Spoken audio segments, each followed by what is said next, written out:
अस्सलामु अलैकुम वरहमतुल्लाहि वबरकातुहू। 22 अक्टूबर 2024 आज की अहम तरीन अपडेट्स। किसी के लिए बड़ी खुशखबरी तो किसी के लिए इंतहाई तशवीशनाक खबर। तनख्वाहों में इजाफे का आज जारी होने वाला अहम तरीन नोटिफिकेशन। महरूम मुलाजमीन बहुत बहुत मुबारक हो, आज ताज़ा तरीन नोटिफिकेशन आया, आपकी तनख्वाह बढ़ गई है। कौन से मुलाजमीन आज से मुलाजमत से फारिग, कौन से जल्द फारिग होने वाले हैं, कौन सी नई भर्तियां अब नहीं होंगी। बुजुर्ग पेंशनर्स की वजीर आजम पाकिस्तान, वजीर खजाना और साहिब इख्तियारात से दर्दमंदाना अपील। आज के इस छोटे से विभाग में सबसे पहले आपको बताते चलें आज से कौन से मुलाजमीन फारिग हो गए हैं। खैबर पख्तूनख्वा महकमा ट्रांसपोर्ट के 550 कंट्रैक्ट मुलाजमीन आज से फारिग हो जाएंगे जी। आज इनका जो बिल था कंट्रैक्ट का वो आज असम्बली में पेश किया जाएगा, उसकी मनसूखी का बिल।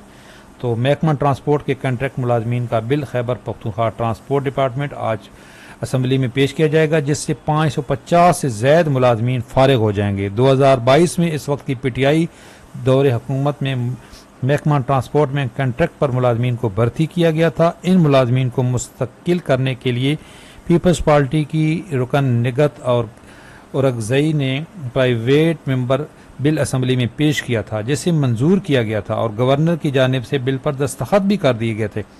लेकिन बिल मंजूर होने के बावजूद मुलाजमीन को मुस्तकिल नहीं किया जा सका, जिसके खिलाफ मुलाजमीन ने अदालत से भी रुजू किया। हुकूमत इन मुलाजमीन को फारिग करने और एक्ट की मनसूखी के लिए बिल आज असम्बली में पेश करेगी। बिल की मनसूखी से 550 से ज्यादा मुलाजमीन कंट्रैक्ट मनसूख होने से फारिग हो जाएंगे। मैं अक्सर कहता हूँ तमाम सियासी पार्टियाँ जो हैं जी वो एक पेज पे हैं। आप लोग खामखा एक दूसरे को जो है वो पसंद नापसंद, जो आपकी पसंद की पार्टी हो वो कुछ भी करे तो वो सही है, और जो आपकी पसंद की पार्टी नहीं है तो ये सरकारी मुलाजमीन और पेंशन की कोई पार्टियाँ नहीं होती, और ये हैं भी सारे एक ही। ये आज के अखबारात लिखते हैं जी। कौन से मुलाजमीन जो हैं अब नई उनकी भर्तियाँ नहीं होंगी, ये भी इंतहाई तशवीशनाक खबर है। और ये वफाक का है जी। वफाक के दूसरी पार्टी की हुकूमत है और यहाँ पे दूसरी पार्टी की हुकूमत है, तो ये देख लें सारे एक ही होते हैं। Outsourcing of the general non core services, cleaning, plumbing, जहाँ पे एक छोटा मुलाजिम भर्ती होता है, उसका बेटा भर्ती होता है, जो ज़्यादा नहीं पढ़ा सकते, तो जी ये भर्तियाँ अब नहीं होंगी। तो सवाल बार बार पूछा जा रहा था कि क्या इन पोस्टों पे जो पहले से मुलाजमीन हैं उनका क्या बनेगा। भाई ये है कि नई भर्तियाँ नहीं होगी। जो पहले से इन मुलाजमतों में हैं, इन वजारतों में जो ये 2 लाख करीब असामियाँ ख़त्म हो रही हैं, तो एक कल मैंने वीडियो बनाई थी तो कुछ साथी कंफ्यूज हो रहे हैं क्या इससे भी मुलाजमतें ख़त्म हो जाएंगी। नहीं, ये जो ऑलरेडी इन असामियों पे काम कर रहे हैं, जो कोई चौकीदार है, कोई दर्जा 4 हम का मुलाजिम है, आपकी नौकरी ख़त्म नहीं होगी, आपकी नौकरी बरकरार रहेगी। लेकिन ये जो नई भर्तियाँ होंगी, अब ये चौकीदार, security guard, lift operator, cleaner, records, ये carpenter, helper, cook, electrician, barber, ये सारे अब भर्तियाँ नहीं होंगी। ये अब कंट्रैक्ट पे लोग, ये जो है जो वो होते हैं कंट्रैक्ट वाले, वो ये काम किया करेंगे। लेकिन जो ऑलरेडी भर्ती हो चुके हैं उनको नहीं निकाला जाएगा। लेकिन जिन इदारों को प्राइवेटाइज किया जाएगा, जो निजकारी होगी जिन इदारों की, उनके मुलाजमीन को गोल्डन हैंडशेक दिया जाएगा। याद रखें, वैसे कोई नहीं घर भेज सकता। अगर आज आप पहले से मुलाजिम हैं तो आपको विदाउट बेनिफिट कोई घर नहीं भेज सकता। आपको ऑप्शन दिया जाएगा, गोल्डन हैंडशेक दिया जाएगा। किन इदारों को? जिन इदारों को की निजकारी होगी। लेकिन जिन इदारों की निजकारी नहीं होगी उनके मुलाजमीन को कुछ भी नहीं होगा। भाई आप अपने सर्विस रूल के मुताबिक आप सर्विस करेंगे, आपको कोई नहीं निकाल सकता। लेकिन इन पोस्टों पे नई भर्तियां नहीं होंगी, और ये वफाक का नोटिफिकेशन है, लेकिन होंगी ये सूबों में भी नहीं होगी। दूसरा जो आज तनख्वाहों में इजाफे का एक बड़ी अच्छी खबर है जी, ये government of Sindh human resource department Karachi आज का, ये देख लें 22 अक्टूबर का आज का नोटिफिकेशन है। मिनिमम वेजेस 37,000 रुपये जो है, ये किन पे इसका इतलाक होगा, जबकि सिंध गवर्नमेंट तो ऑलरेडी ये नोटिफिकेशन जारी कर चुकी थी 11 जुलाई को, और उसमें उन्होंने कह दिया था कि जिनकी 37,000 से कम तनख्वाह है उनको ये अलाउंस मिलेगा। तो ये क्या है, क्या इनको दोबारा अलाउंस मिलेगा या ये कोई स्पेशल है? तो याद रखें, ये जो सिंध गवर्नमेंट ने बजट में ऐलान कर दिया था कि जिन सरकारी मुलाजमीन की तनख्वाह 37,000 से कम है उनको 37,000 पूरी की जाएगी और ये उनको अलाउंस भी दिया जाएगा। अब इस तरह का वफाक का भी नोटिफिकेशन आ चुका है, बलूचिस्तान का भी आ चुका है, पंजाब का भी आ चुका है।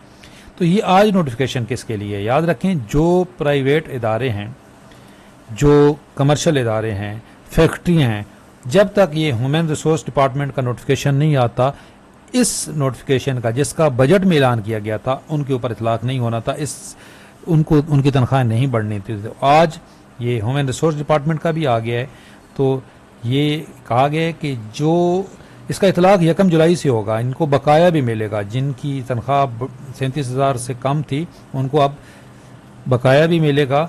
और ये सिंध मिनिमम वेज एक्ट 2015 है जी, 2015 का एक्ट है। इसके मुताबिक तो ये 2015 का एक्ट है, मैं वीडियो के डिस्क्रिप्शन में लिंक दे दूंगा कि कौन कौन सी फैक्ट्रियाँ आती हैं, कौन कौन से इदारे आते हैं।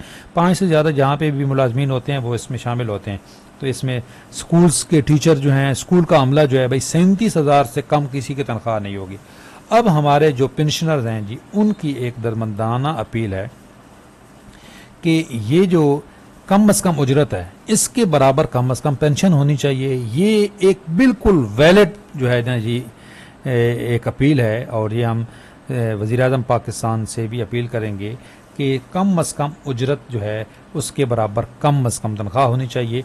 ये देखें, ये एक बुज़ुर्ग हैं, उनकी अपील है कि आइनी तरमीम की दौड़ भाग में मसरूफ़ सियासतदान बुज़ुर्ग पेंशनर की पेंशन में इजाफे के लिए आवाज़ उठाएं। बेचारे जो EOBI पेंशनर हैं उनकी पेंशन अभी तक बढ़ी ही नहीं है। बाकी सबकी कम अज़ कम जो बाकी पेंशनर हैं उनकी पेंशन बढ़ी तो है, तनख्वाह से आधी बढ़ी है, बढ़ी तो है। बुजुर्ग ये जो EOBI पेंशनर हैं जो सबसे महरूम है, और मैं ऐसे कितने घरानों को जानता हूं जिनके चूल्हे इन बुजुर्ग पेंशनर्स की इस पेंशन पे चल रहे हैं, तो इनकी पेंशन में इजाफा नहीं हुआ। EOBI पेंशन अभी तक नहीं बढ़ी। तो EOBI पेंशन हो या दूसरी पेंशन हो, हमारी ये रिक्वेस्ट है कि कम अज़ कम उजरत के बराबर कम अज़ कम पेंशन होनी चाहिए, ताकि बुजुर्ग पेंशनर जिन्होंने अपनी ज़िंदगियाँ दी हैं, अपनी जवानियाँ दी हैं, वो भी आज बुढ़ापे में उनका कोई सहारा हो। आज उनको सबसे ज़्यादा ज़रूरत है बुजुर्ग पेंशनर्स को कि उनकी दवाइयों के खर्चे हैं, और बेरोज़गारी इतनी है। उधर आपने ये नई भर्तियाँ कर नहीं रहे, बेरोज़गारी इतनी है, औलादें बेरोज़गार हैं, पोतियाँ पोते हैं, कुछ के बच्चे फौत हो चुके हैं, इन्हीं पे उनका गुजारा हो रहा है। तो बुजुर्ग पेंशनर्स की आवाज़ बने, बुजुर्ग पेंशनर्स के लिए हम इंशाल्लाह ताला आवाज़ उठाते रहेंगे। ये वीडियो लाइक करें, शेयर करें, ताकि इसकी रीच बढ़े और आगे तक जाए, अवाने बाला तक जाए। हम रहमान बाजवा साहब से भी रिक्वेस्ट करेंगे। इसके अलावा एक पेंशनर्स का एक जी बड़ा मसला है कि बैंक अल-फलाह, कुछ मसाइल हल हो रहे हैं, लेकिन बैंक अल-फलाह से अभी भी बहुत सारी शिकायतें हैं EOBI पेंशनर्स को। तो कुछ पेंशनर्स की अपनी भी गफलत है कि वो आगे शिकायत नहीं करते हैं। तो दूसरी जो बैंक अल-फलाह से भी हम रिक्वेस्ट करते हैं कि अपनी सर्विस को बेहतर बनाएं, वरना कंपटीशन तो है जी। अभी एक पीछे जो है वो फैसला भी हुआ है कि बाकी और बैंकों को भी इसका ठेका दिया जाएगा। तो बैंक अल-फलाह से रिक्वेस्ट है कि अपनी सर्विस को बेहतर बनाए, और हुकूमत पाकिस्तान से रिक्वेस्ट है कि बुजुर्ग पेंशनर्स की दाद रसी की जाए। चैनल पे नए हैं, चैनल ज़रूर सब्सक्राइब कर लें। इंशाल्लाह अपडेट रहेंगे। अल्लाह हाफिज़।